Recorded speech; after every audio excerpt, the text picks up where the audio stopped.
What would you do if an 8-year-old girl whispered a secret so dangerous it could destroy your empire and she was the only one you could trust? Zoe Carter had learned early on. Silence kept you safe. At just 8 years old, she'd already been through 3 foster homes, each one louder and colder than the last. She knew how to watch people before trusting them. She knew how to smile when she didn't feel like smiling. And most of all, she knew when something felt wrong. So when she stood in the doorway of Julian Westwood's office that afternoon, watching him through the golden light of the late sun, she didn't speak. Not yet. Julian sat at his massive desk, face bathed in the soft glow of his computer screen, voice calm as he explained encryption protocols to a group of faceless executives on Zoom. Around him, sleek machines hummed quietly, blinking with lights like a living organism made of circuits and secrets. To the world, Julian Westwood was a tech genius, a self-made millionaire, a man who had built a cybersecurity empire from nothing. To Zoe, he was still a stranger who had adopted her 6 months ago and given her everything she needed except warmth. He gave her a bedroom like something out of a movie, a private school with uniforms and iPads, toys still wrapped in plastic. But his love, if it existed, came in the form of scheduling apps and well-intentioned silence. Zoe traced her finger along the edge of the doorway. She had something to say.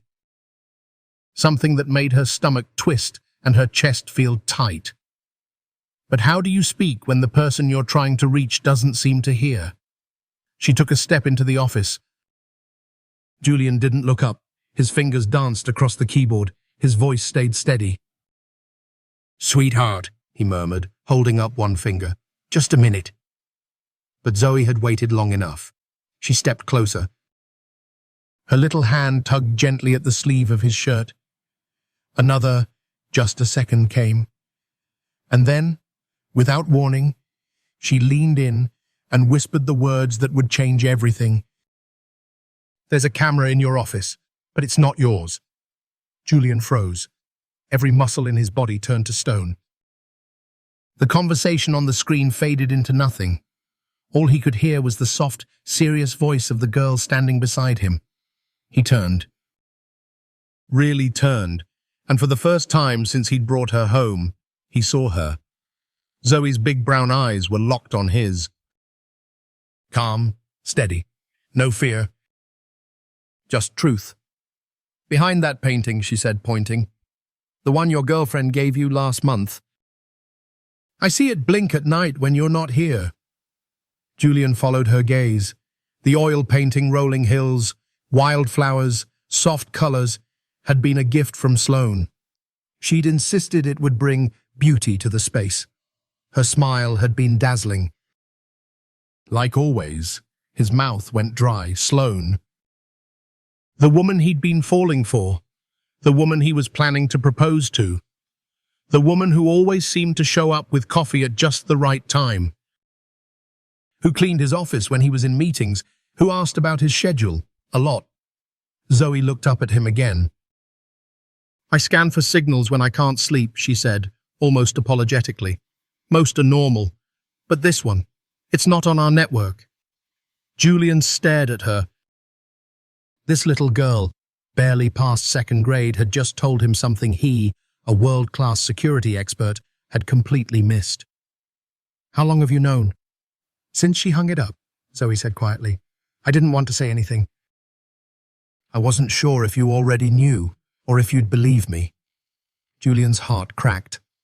In 6 months, he'd given her structure, protection, stuff, but he hadn't given her trust.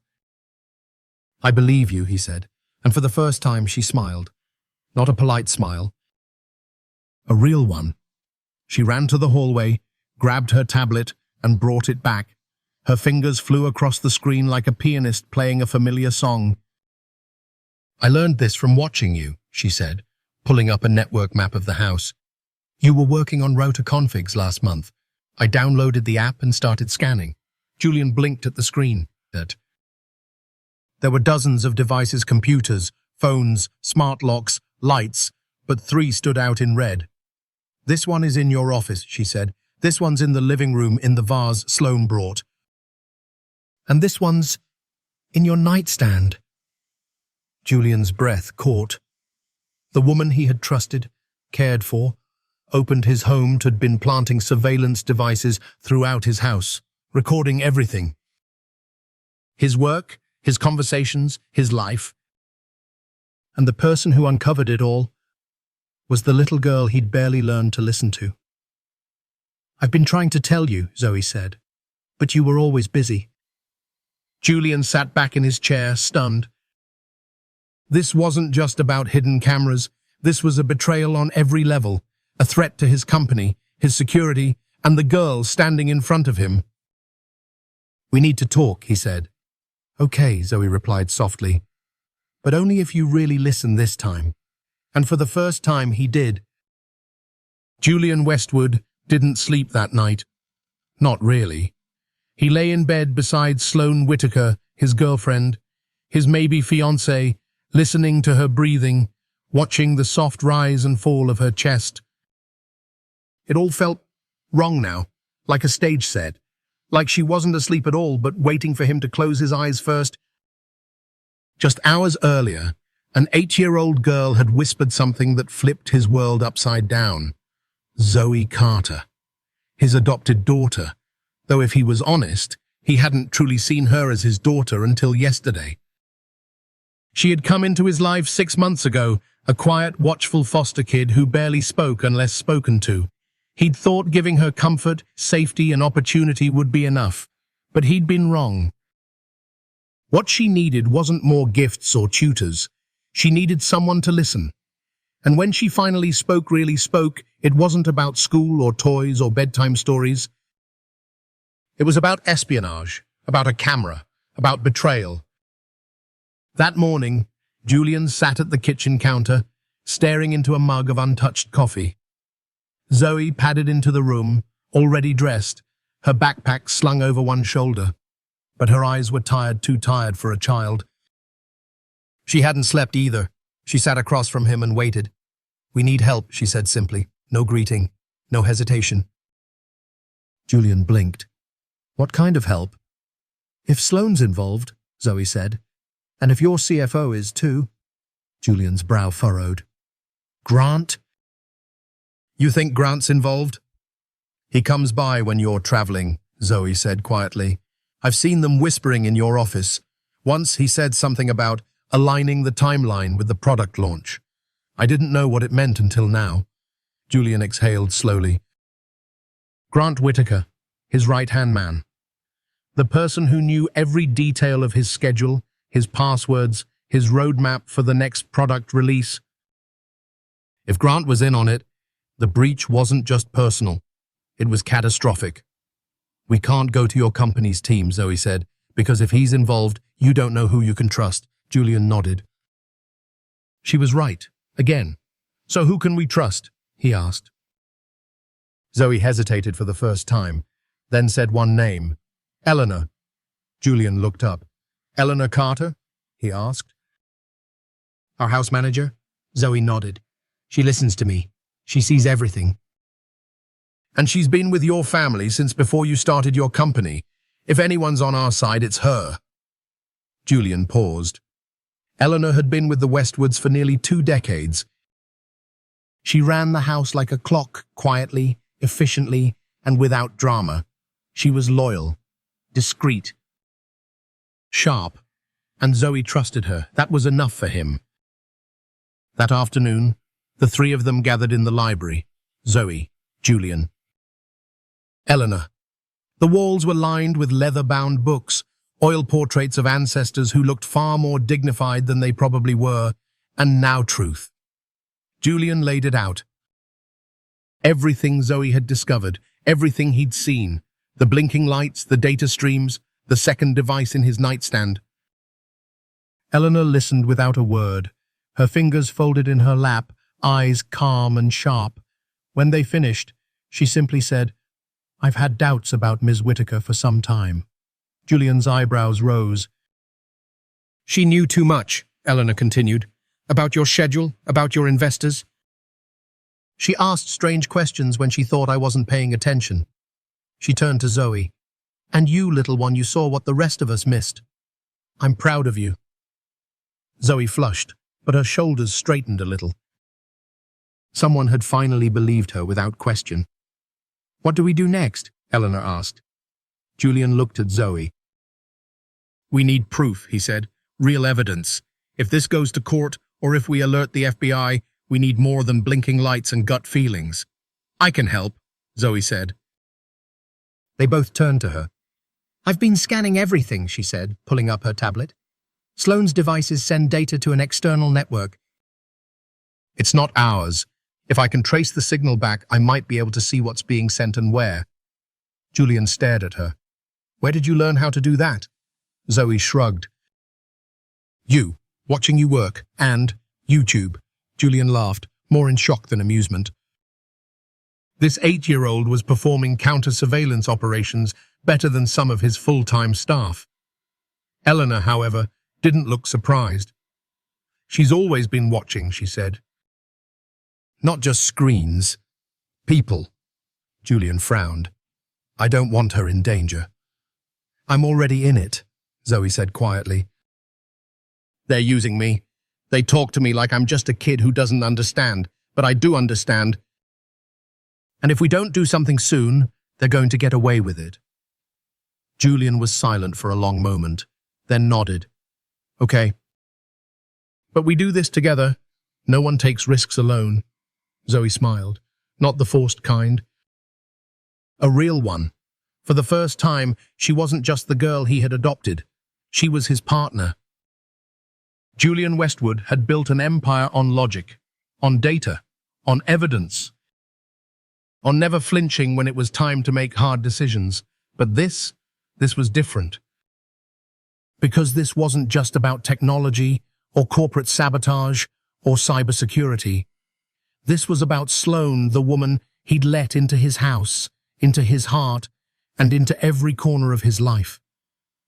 And now, that woman was being accused by an 8-year-old girl he'd only recently learned to truly see of spying on him for his biggest competitor. Julian wanted to believe it was all a misunderstanding. He needed to. That night, when Zoe had gone to bed and Eleanor was checking the locks downstairs, Julian confronted the woman he thought he loved. He held the tiny black surveillance device in his palm like it was radioactive. Do you know what this is? He asked Sloane quietly. She looked up from her book, curled up on the couch, legs tucked under a cashmere blanket. Her green eyes widened. Is that a camera? She whispered. Yes, he said. I found it behind the painting you gave me. Her face crumpled, not in guilt but in hurt. Julian, she said, rising to her feet. Are you saying I planted that? He didn't answer. Tears pooled in her eyes. She looked betrayed. Crushed. You think I'm spying on you? Her voice broke. After everything we've shared. Julian felt his resolve waver. He had come into this moment ready for anger, for denial, for a fight. What he hadn't prepared for was heartbreak. I don't know what to think, he said honestly. Sloane stepped closer. You know me, she said, placing a trembling hand on his chest. You know me. I would never hurt you. Someone's setting me up, maybe one of your competitors, maybe your CFO, what's his name? Grant? The moment she said his name, Julian's stomach twisted. She'd always called him your CFO, but now, in her panic, she remembered his name a little too easily. I don't know who to trust anymore, Julian admitted. Sloane's eyes filled again, and then she broke. She collapsed against his chest, sobbing, clutching at him like he was the only solid thing in her world. I'm scared, she whispered. I don't want to lose you. And Julian, exhausted, confused, desperate for answers, wrapped his arms around her and let her cry. That's when Zoe walked in. She had been looking for her tablet charger. Instead, she found her guardian in an embrace with the woman she had just exposed as a liar. Zoe stopped cold in the doorway. Her face didn't change, not with anger, not even with sadness, just emptiness. That blank, practiced expression she wore in foster homes when families gave up on her. When promises broke, when no one listened. Zoe, Julian started, pulling away from Sloane. But the girl had already turned and walked out. Not a word. It took Julian an hour to find her. She wasn't in her room, not in the attic reading nook, not even in the treehouse he'd had built just for her. He found her finally curled behind a stack of old furniture in the garage storage room, knees to chest, arms wrapped around her tablet, eyes red from crying she had tried to wipe away. He knelt beside her. "Zoe, I'm so sorry." "You don't believe me," she said flatly. "That's not true." "Then why is she still here?" she asked, voice soft but sharp. "Why are you holding her like she's the one who needs protecting?" Julian didn't have an answer, because the truth was brutal. He wanted Sloane to be innocent. He wanted her tears to be real, her confusion to be sincere. He wanted to believe he hadn't let someone that dangerous, so close, for months. "Sometimes," he said, "adults believe what they want, not what's true." Zoe looked up at him, eyes full of disappointment and something deeper. "I thought you were different," she whispered. Julian's heart cracked in two. "You're right," he said. "I should have believed you. I do believe you." "Enough to do something?" she asked. He nodded, slowly, firmly. "Yes." Back in the library, Eleanor was waiting. She didn't say, "I told you so." She simply poured him a cup of tea and said, "So, what's the plan now?" Julian turned to Zoe. "Tell me everything you've seen." And she did. She told him about Sloane sneaking into the office while he was gone, about the tiny camera she used to photograph his documents, about the suspicious questions, about Grant's unexpected visits when Julian was out of town. "She's been working with someone," Zoe said. "I think it's Grant." Julian exhaled. "She's been using you to get to me," he realized. "Asking about my schedule, who I talk to, when I'm out." Zoe nodded. "Like I wouldn't notice," she said. "But I always notice." Julian stood, running a hand through his hair. He was a man who built security systems that protected corporations worth billions, and yet the enemy had been inside his own home. Zoe had been right all along. "We have to stop them," she said. Julian looked at her and saw not a little girl, but an ally. A whistleblower, a brilliant mind in a child's body. "Then we stop them," he said. And this time, he meant it. "But we do it together." The next morning was grey and still, as if the world itself was holding its breath. Julian Westwood sat at the kitchen counter, fingers wrapped around a mug of coffee gone cold. Across from him sat Zoe Carter, already dressed, her backpack slung over one shoulder, and a quiet fire burning behind her eyes. Neither of them had slept much. The previous night's truth still hung heavy in the air. Sloane Whitaker was no longer just the charming woman Julian had once dreamed of marrying. She was a spy, a manipulator, and quite possibly the reason his entire company was about to be stolen out from under him. Worse, she had been using Zoe to help do it, but now it was their turn. "We need help," Zoe said simply. Julian nodded. "I know. I've been thinking. If we go to the authorities too soon, we tip them off. They'll erase everything, disappear. We need someone who already understands this house. Someone who sees what others miss." Julian leaned forward. "You're thinking of Eleanor." Zoe nodded. "She's invisible to them. That's her power." An hour later, the three of them were seated in the home library. No lawyers, no corporate advisors. Just a child, a billionaire, and a house manager who had seen more secrets in her lifetime than most people could imagine. Julian and Zoe laid out everything. The surveillance devices, the network traces, the late-night visits, the coded conversations. the suspicious financial movements. Eleanor Carter sat silently through it all, her hands folded neatly in her lap, expression unreadable. When they finished, she spoke only one sentence. "I've been wondering about Miss Sloane for weeks." Julian blinked. "Why didn't you say anything?" Eleanor gave him a look that cut straight through him. "Because you were in love, sir. And love has a way of making men blind to what they don't want to see." Julian dropped his eyes. Zoe, however, leaned forward, hopeful. "You've seen things too, haven't you?" Eleanor smiled at her, soft and proud. "I always knew you were special." She turned serious again. "Sloane watches people when she thinks no one's looking, not with affection, with calculation. She studies, measures, tracks.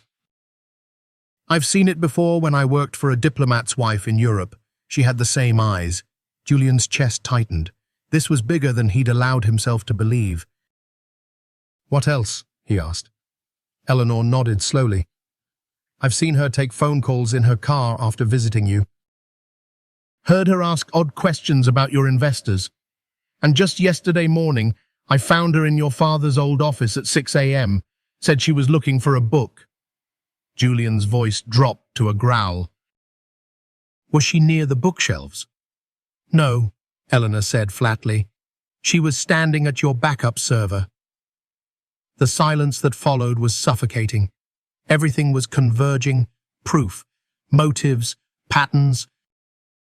And yet it still felt surreal. This wasn't just about Sloane. This was an operation.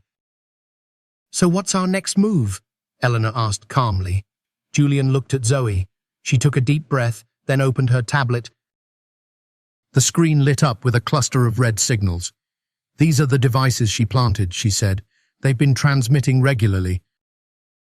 I've intercepted some of the data. I think I can trace where it's going." Julian blinked. "You're saying you've been watching the Watchers?" Zoe nodded. "If they can spy on us, we can spy on them." Eleanor leaned forward. "And what do you plan to do with that information, darling?" "Set a trap," Zoe replied. "Let them believe they're winning until it's too late." Julian was struck again by the strange, beautiful absurdity of the moment. Here he was, a man with degrees from MIT and accolades from every tech conference that mattered, and his greatest partner in this fight was an 8-year-old girl with a tablet and instincts sharper than steel. He looked from Zoe to Eleanor. "Then it's time to act," he said. "But we do this carefully. No one takes unnecessary risks." "Agreed," Eleanor said. "I'm in," Zoe added. That night, while Sloane made dinner and joked about weekend plans, Julian installed a decoy server in his home office, one that mimicked the architecture of his real prototype system. All sensitive files were replaced with harmless duplicates laced with tracking programs. Meanwhile, Zoe monitored the communication devices. "She's going to make her move soon," she told them. "The overseas server I traced, it's only active at night, and they've started using a phrase in their encrypted texts." Julian leaned over. "What phrase?" "Final extraction." The words hung in the air like smoke. Eleanor's face went pale. "They're almost done." Zoe nodded. "We only get one shot at this." By the next morning, the plan was in motion. Zoe continued scanning, logging times, cross-referencing signals. Julian pretended not to know. Sloane, unaware she was under surveillance herself, continued to play the perfect girlfriend, until the moment she slipped. Julian returned home early from a fake business trip. Sloane, caught off guard, was in his office, laptop open. "I thought you were staying downtown tonight," she said too quickly. "Plans changed," Julian replied, calm but cold. She closed the laptop a little too fast. "Everything okay?" He smiled. "Perfect." Later that night, Zoe uploaded the intercepted messages to a secure server at the Department of Justice. Every movement Sloane and Grant had made, every data transfer, every whisper they'd shared. They had enough. The only thing left was to spring the trap. Julian Westwood had spent his life building systems that couldn't be breached. But it wasn't firewalls or algorithms that saved him this time. It was an 8-year-old girl with a quiet voice and sharper instincts than anyone he'd ever hired. And now, everything was in place. The trap was set. All they had to do was wait for Sloane Whitaker and Grant Whitaker to make one more move. Just one. Zoe Carter sat cross-legged on her bedroom floor, her tablet propped up on a pillow, earbuds in, listening to the hum of digital chatter moving invisibly through the house. Outside, the world looked normal. Birds chirped. The wind rustled through the hedges lining the estate. But inside, war was brewing. The kind that didn't leave bullet holes, but reputations in ruins. "It's tonight," she whispered, pulling out one earbud. "They're calling it Phase 2. Final extraction happens at 11 o'clock p.m. Julian and Eleanor were waiting in the kitchen. He leaned forward. "What does that mean exactly?" "Grant's going to trigger the fire alarm at your office building. It'll distract security while Sloane downloads your prototype from here. Then she's supposed to transmit it to an offshore server." Eleanor folded her arms. "And after that?" Zoe's voice was calm, but her eyes flickered. "The FBI gets an anonymous tip. They raid your office in the morning, and they find everything: fake bank transfers, forged documents, conversations with overseas buyers, all pointing to you." Julian's heart sank. They weren't just trying to steal from him. They were going to destroy him. He would be branded a traitor. A man who sold out his country for profit. "They've thought of everything," he said quietly. "Almost everything," Zoe corrected. "They didn't think I was watching." Later that evening, Sloane was the picture of ease. She moved through the house in soft slippers and a silk robe, glass of red wine in hand, humming along to jazz in the background. She looked like a woman in love. Not a woman about to commit high-stakes corporate espionage. "You've been quiet tonight," she said to Julian over dinner. "Still stressed about the launch?" He nodded. "Yeah, just need some time at the office to make sure everything's buttoned up." Her smile didn't reach her eyes. "Don't stay too late," she said. "I'll be waiting." She kissed him on the cheek. It was a performance, he realized. Every touch, every look, every word. But this time, he was no longer in the audience. He was directing the final act. At 10:30 p.m., Julian walked out the front door, briefcase in hand. The security system beeped as it armed. Sloane waved from the doorway. 5 minutes later, he slipped back into the house through a hidden side entrance. Zoe and Eleanor were already in position in the maids' quarters, which now housed a wall of surveillance screens and recording equipment. Every room in the house was visible. They waited. At exactly 10:46 p.m., Sloane's entire demeanor shifted. She moved quickly, pulling a slim black laptop from behind the guest bathroom mirror, sliding open Julian's desk drawer, entering codes with precise familiarity. "She knows your passwords," Zoe murmured. Julian's jaw tightened. "Because I told her." "I thought I could trust her." Eleanor, watching from behind her glasses, said nothing. Sometimes, heartbreak doesn't need commentary. At 11 o'clock p.m., sharp, a fire alarm blared at Westwood Tower downtown. Sloane didn't flinch. She tapped rapidly, initiating a download from the decoy server Julian had installed days before. The files looked real. They even had dummy encryption, but each one was laced with invisible tracking software. They would lead the FBI straight to Apex Industries, Julian's biggest competitor, and now his biggest mistake. "She's transmitting," Zoe said. "They're biting." Julian turned to her. "What happens next?" Zoe hesitated, then said it. "She deletes everything, covers her tracks, plants the last round of evidence against you, and disappears." "Not tonight," Julian said and stood up. At 11:27 p.m., as Sloane began uploading her final package, the office door swung open. She gasped. Standing in the doorway was Julian. Behind him, Eleanor and Zoe, holding her tablet like it was a weapon. "Hello, Sloane," Julian said. "Or should I say, Rebecca Santos.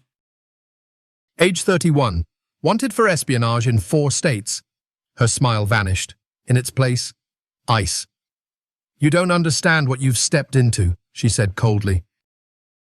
"This goes beyond your company, beyond anything you can comprehend."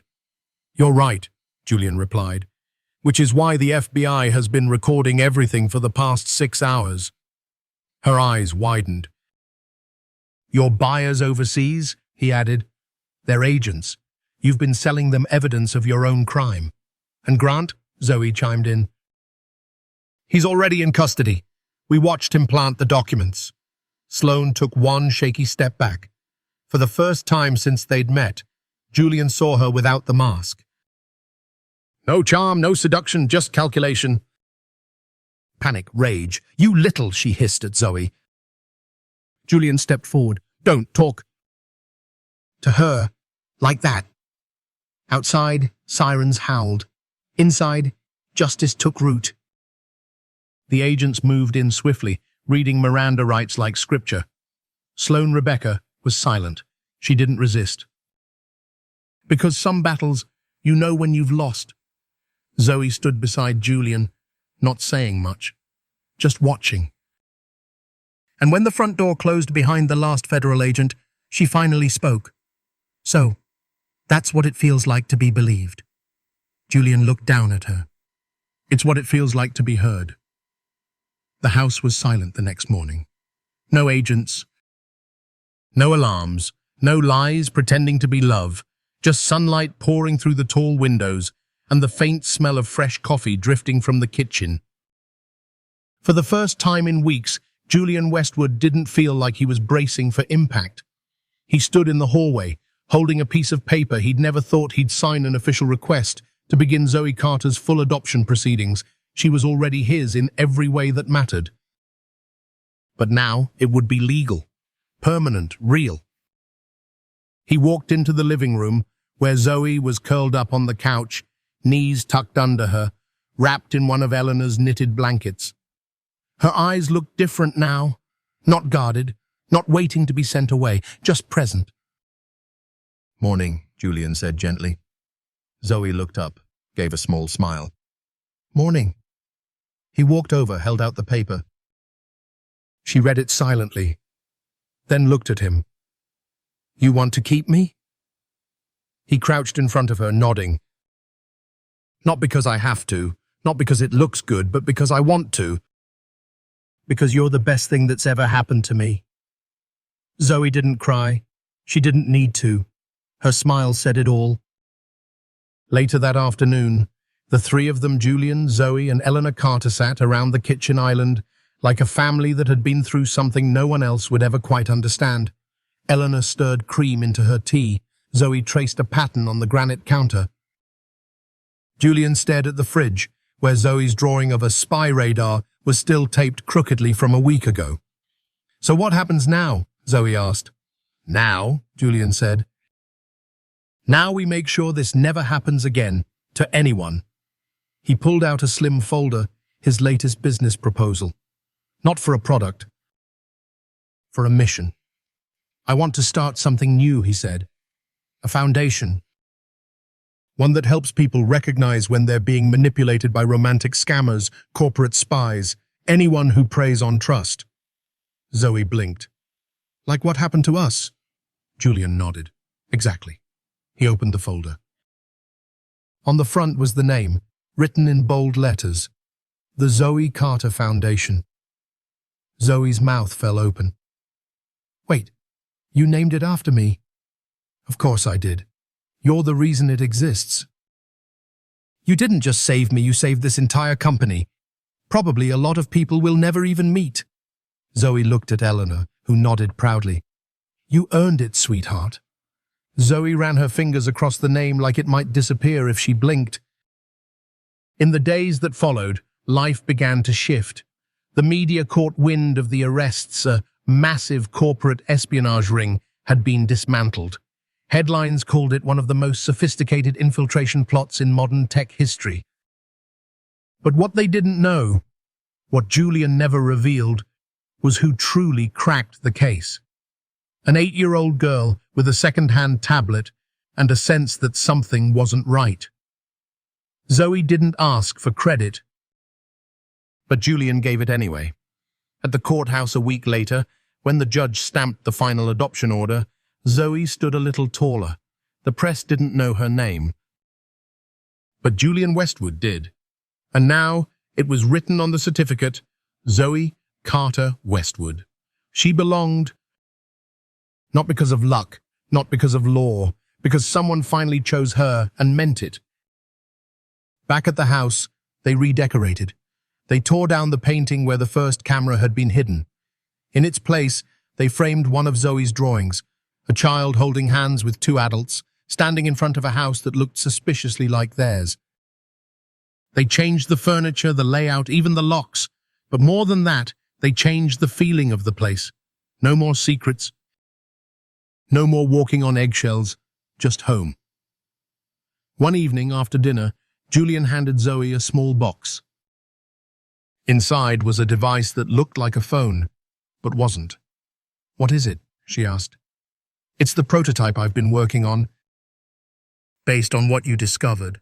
A personal surveillance scanner that alerts people when their privacy is being violated." Zoe's eyes widened. "You made this because of me?" Julian shook his head. "With you. I filed the patents in your name. You're the youngest inventor in Westwood Tech's history." Zoe sat back, stunned. "It's really mine?" "All yours. And when you turn 18, you'll have licensing income for college, or your own startup, or whatever you want." Zoe looked down at the device, her reflection small in the glass. "For the first time," she whispered, "I feel like I matter." Julian's voice was gentle.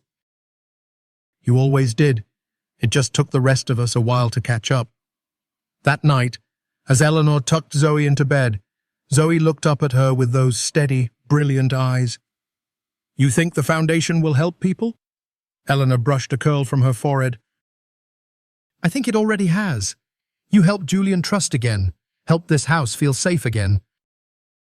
And now you'll help others too." Zoe smiled. "Good, because I want to help kids who feel like no one listens." "You will," Eleanor promised. "Because now they'll know one voice can change everything." 1 week after the adoption was finalized, the house felt different. It wasn't just the new furniture, or the updated locks, or the security sweep Julian Westwood ordered from a federal consultant. It was the quiet, not the kind of silence that came from distrust or emotional distance. No, this was the quiet of peace, of people who no longer had to explain themselves. Of 3 souls who finally understood that home isn't a place. It's a decision. Julian had just finished a call with his legal team when Eleanor tapped lightly on his office door. She didn't wait for permission. She didn't need to. She entered holding a plain white envelope. "This came in the mail today," she said, "addressed to Zoe." Julian raised an eyebrow. "From whom?" Eleanor passed it over. "FBI Cybercrimes Division." Julian straightened in his chair. "They're either thanking her or recruiting her." Zoe was in the backyard when Julian found her, lying on a blanket under the shade tree with her tablet and a comic book. She looked up when he called her name, squinting into the sun. "Letter for you," he said, handing it over. She sat up and tore it open with a mix of curiosity and caution, the kind you learn when mail too often brings bad news. But this wasn't that kind of letter. It was typed, formal, stamped with a government seal, and when she finished reading it, her mouth fell open. "They're giving me an award," she said, stunned. Julian sat beside her. "A civilian commendation," she added, "for outstanding service in preventing large-scale cybercrime." Julian beamed. "But Zoe wasn't done. They want me to consult. Not now, but in a few years. They think I have early analyst aptitude." She looked up, blinking. "They think I'm good at this." Julian put an arm around her shoulder. "Zoe, you're not just good. You're exceptional." Zoe didn't say anything right away. She just rested her head against his arm. "Can we frame it?" she asked softly. "The letter?" "Yeah, right next to the patent." Julian smiled. Of course. That night, over dinner, they shared the news with Eleanor, who raised a glass of apple cider in a quiet toast. To Zoe Carter, a security genius. Zoe blushed but smiled. I want to write them back, she said, but I don't know what to say. Say thank you, Eleanor replied. And tell them you're just getting started. After dinner, they sat together in the den, their new ritual. No screens, no meetings. Just conversation and presence. Zoe curled up on the couch with a notebook in her lap. What if I told them I want to help kids, she asked. Julian looked up from his tea. Kids like me, who've been ignored, or manipulated, or made to feel like they're not worth listening to. Julian nodded. You could tell them that. Because that's what Sloane did, right? Zoe added. She didn't just try to steal tech. She tried to use me. She thought no one would believe me. Eleanor spoke gently. And that's exactly why your voice mattered so much. Zoe looked at them both. Maybe we should add that to the foundation. Not just tech literacy, but training for foster families, schools, adults. On how to listen to kids, for real. Julian blinked. That's a brilliant idea. Zoe grinned. Told you I was just getting started. By the following week, her letter was mailed. Framed copies of her FBI commendation and patent hung side by side in Julian's office. Her name, Zoe Carter, written in gold on each. But for all the recognition, Zoe still felt most proud of the quiet moments. The new bedtime routine with Eleanor. The hot cocoa every Thursday night. The way Julian always asked her opinion, now even about his company's tech strategy. She didn't need a title to know she mattered. She could feel it. One night, Julian knocked on her door holding a box. What's that? She asked. Something I've been working on, he said. Well, we've been working on. Inside was a prototype of a small device leak, pocket-sized, glowing faintly. It scans environments for unauthorized surveillance, picks up frequencies, transmissions, even patterns in smart devices. Zoe picked it up like it was sacred. I added a feature, Julian continued. It vibrates when a signal is nearby, so even kids who can't read well yet can still use it. She looked up. You made this for foster kids. For anyone who needs to feel safe, he said. But yes, especially for kids like you, who see things adults miss. She swallowed hard. It doesn't just detect danger, she whispered. It tells you someone believes you. Julian nodded, emotion catching in his throat. We're going to call it the Whisper. The next day, Zoe brought the prototype to school for show and tell. She didn't explain all the tech specs. She didn't talk about espionage or sabotage or how close her family came to losing everything. She just held it up and said, "This helps people feel safe when they're alone. I helped design it." Her classmates clapped. But more importantly, they listened. And that was everything. A year had passed. 12 months since the takedown. Since the FBI raided Apex Industries and brought down one of the most elaborate corporate espionage rings in American history. Since Sloane Whitaker, real name Rebecca Santos, was arrested mid-transmission in Julian Westwood's home office. Since Zoe Carter, once just a quiet girl in the foster system, whispered the truth that saved a billionaire's legacy and reshaped both of their lives forever. Now, that legacy had a name, the Zoe Carter Foundation. And it was just getting started. Julian stood in front of a crowd at the Foundation's first official press event. Cameras clicked, lights flashed, and reporters leaned forward as he adjusted the microphone. But his eyes weren't on the press. They were on the little girl sitting in the front row, wearing a navy dress, patent leather shoes, and a pin shaped like a circuit board on her collar. Zoe looked up at him, eyes steady, heart calm. She was ready for this. Ladies and gentlemen, Julian began, a year ago, someone tried to destroy everything I had built, but they didn't count on a child.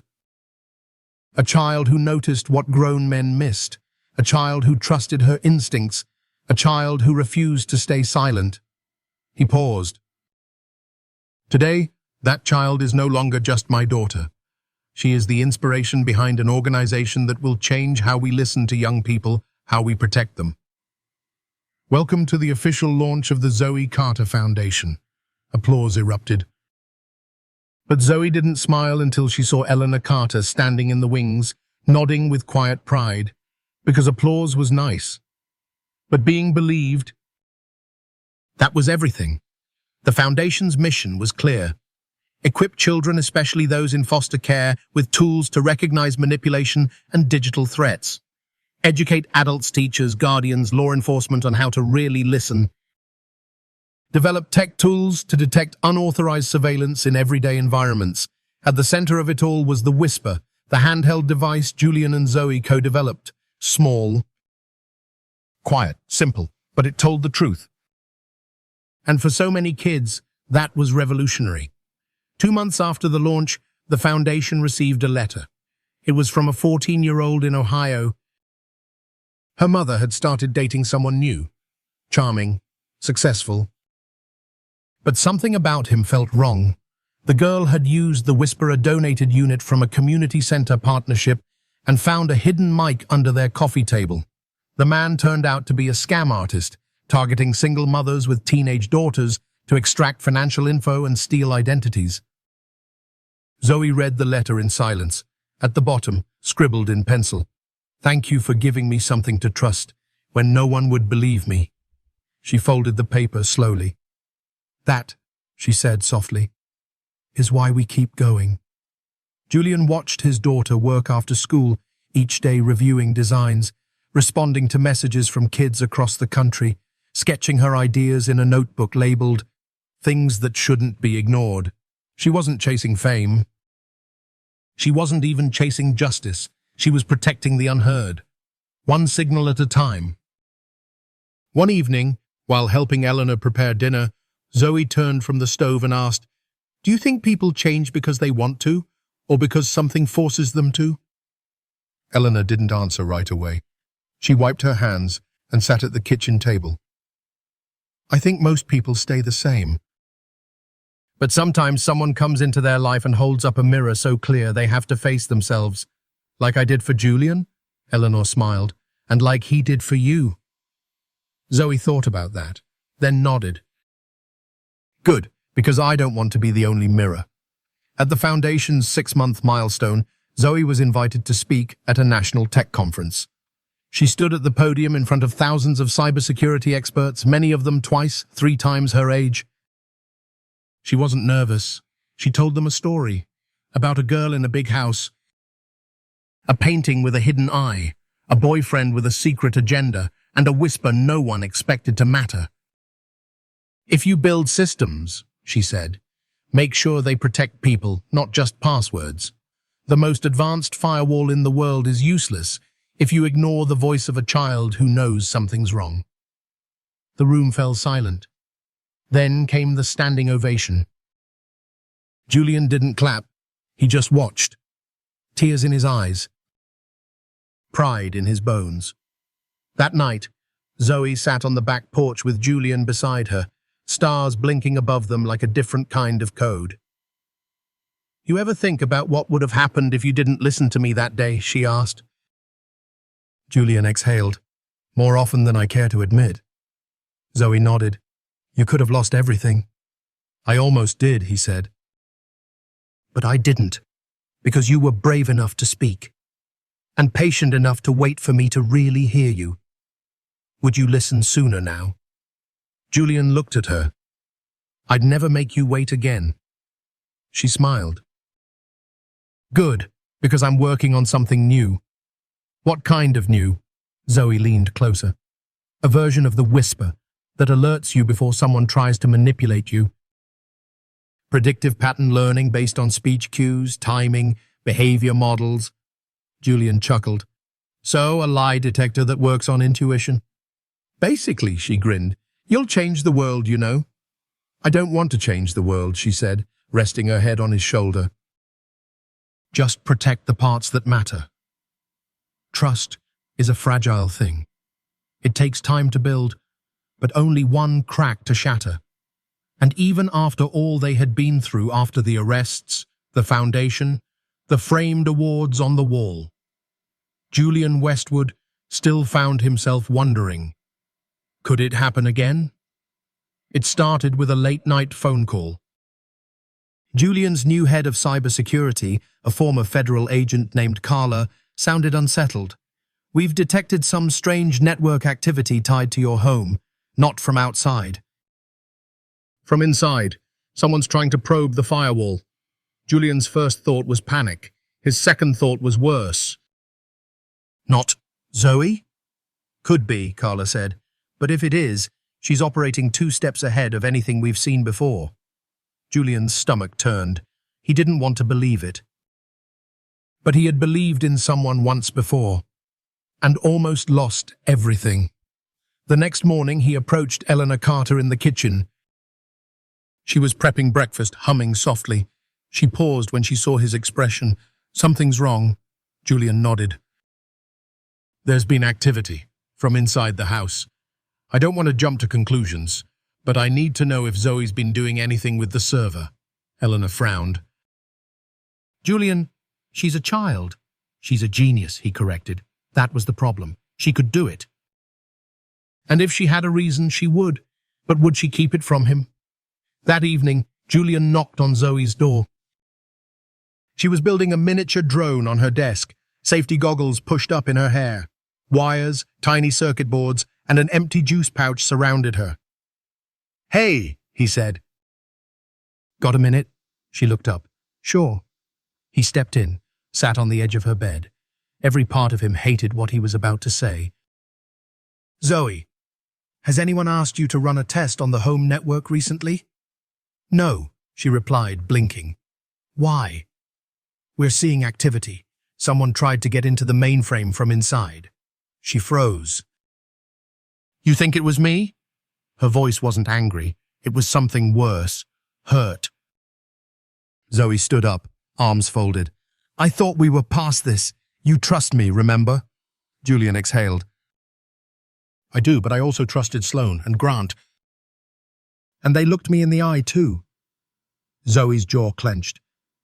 "So because they lied, I have to prove myself again?" "No," he said gently. "But I have to ask. Because if something's wrong, I need to know before it becomes dangerous, even if it's accidental." Zoe didn't respond. Instead, she walked to her closet, pulled out a shoebox, and handed it to him. Inside was a small custom-built router, labeled Home Monitor V1, passive only. "I made that last month," she said, "to detect vulnerabilities. I've been testing it in low signal mode. I thought it was off the network." Julian stared at the device, tiny, complex, powerful. "You didn't tell me." "I wanted it to be a surprise," she said. "I thought maybe you'd want to use it at the foundation." He swallowed hard. "Zoe, I wasn't trying to accuse you. I was trying to protect what we've built." "Including you." Her shoulders dropped. "I know, but it still hurts." Julian nodded. "Because trust isn't just about truth. It's about how you seek it." That night, they sat side by side in the den. Zoe curled up in a blanket, holding hot cocoa. Julian stared at the flickering fireplace, then said what had been on his heart all day. "I don't want to be the kind of man who doubts the people he loves." "Then don't," Zoe said simply. He smiled faintly. "You make it sound easy." "It's not," she admitted. "But if you want people to trust you, you have to show them how." He turned to her. "Zoe, I do trust you." "Then next time," she said gently, "ask me like you trust me." Julian leaned back, the lesson clear. Not every test of loyalty is betrayal. Sometimes it's an invitation to grow, to listen, to get better at love. The next morning, Julian made 2 decisions. First, he added Zoe's Home Monitor V1 to the Foundation's tech roadmap with her name credited as the lead designer. Second, he sat down and drafted a new policy for the Foundation's leadership team. Always ask with curiosity, not suspicion. Zoe read the document that night and smiled. Looks like we're all learning, she said. Julian nodded. That's what families do. The incident faded quietly into the background, but the lesson didn't. In the months that followed, Zoe kept building, and Julian kept listening, and Eleanor, ever watchful, made sure that no matter how much the world demanded from them, they never forgot how far they'd come. Sometimes, trust is tested not because it's weak, but because it matters enough to protect. Exactly 1 year to the day since the arrest that changed everything, Julian Westwood stood once again in his home office, but it no longer felt like a battleground. The cameras were gone, the shadows were gone, and in their place was sunlight, soft music, and framed photographs that told a new story. In one corner hung a plaque, Zoe Carter, youngest patent holder in Westwood tech history.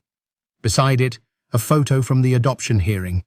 Julian, Eleanor, and Zoe standing together, 3 people who hadn't started as a family, but had chosen to become one. Zoe, now 9, was in the hallway installing updated firmware on the Whisper 2.0, the next-gen handheld device that had taken the child safety world by storm. She hummed to herself, confident and calm, a quiet leader in sneakers and a hoodie. "Are you ready?" Julian asked, peeking out from the office. "Just about," she replied. "I want the demo to go perfect. Because tonight wasn't just an anniversary. It was a presentation, a celebration, and in a way, a homecoming. They were hosting a private event for donors, press, and families, helped by the Zoe Carter Foundation. The theme wasn't cybersecurity, it was belonging. That evening, the house was full of warmth, no tension, no masks. Just people, smiling, laughing, clinking glasses, sharing stories of how one child's whisper had created a wave of change. Zoe stood in the center of the living room, holding her device. She wasn't nervous this time. She was ready. "This is the Whisper 2.0, she said clearly. "It doesn't just detect surveillance anymore. It now identifies patterns, emotional manipulation, gaslighting, even signs of grooming. For kids like me, that kind of tool can mean everything." She looked around the room. "But it's not just tech that keeps us safe. It's people. People who pay attention when something feels wrong, people who listen. People who choose to love, loudly, consistently, and without conditions." She paused. "People like the 2 standing behind me." Julian and Eleanor stepped forward, eyes shining. "They didn't just protect me," Zoe said. "They saw me, and that changed everything." Applause filled the room. Zoe smiled, not the polite, careful smile she used to wear in foster homes, but the real one. The one that meant, "I'm home." Later that night, when the guests had gone and the lights were dimmed, Julian, Zoe, and Eleanor sat on the back porch with mugs of cocoa. The stars were out. The air was still. "You know," Eleanor said softly, "this house used to feel heavy." Julian nodded. It held too many secrets. "And now?" Zoe asked. "Now," Julian said, "it feels like it was always meant for us." Zoe leaned back. "I used to think family was something you had to be born into." She looked at them. "But I know now you build it. One choice at a time." In the following weeks, the Whisper 2.0 rolled out to dozens of community centers, schools, and foster programs. Requests came in from overseas. Tech blogs called it a revolution in child-first cybersecurity. But Zoe didn't focus on the headlines. She focused on the letters, one from a 10-year-old boy in Arizona who found a hidden camera in his bedroom and stopped a predator in his tracks, one from a teacher who used the Foundation's training to spot manipulation in her students' home life and intervene just in time, one from a mother in Montana who wrote, "Your invention saved my daughter, but your story? That saved me." "Thank you, Zoe. Thank you for speaking up." Julian read each letter aloud during dinner, and every time Zoe would look down, her voice small but certain. "We're doing something good." And then came the call from Washington. The Department of Education. They wanted Zoe to consult on a new national digital safety initiative. At 9, Julian whispered after the call. "You're going to be a federal advisor at 9? Zoe just grinned. "I'm not doing it alone. We're a team, remember?" Julian smiled back. Always. That night, as he tucked her in, yes, she still asked for bedtime sometimes. No matter how grown-up she acted, Zoe turned to him with one last question. "Do you ever wish it all hadn't happened? The betrayal? The lies? The danger?"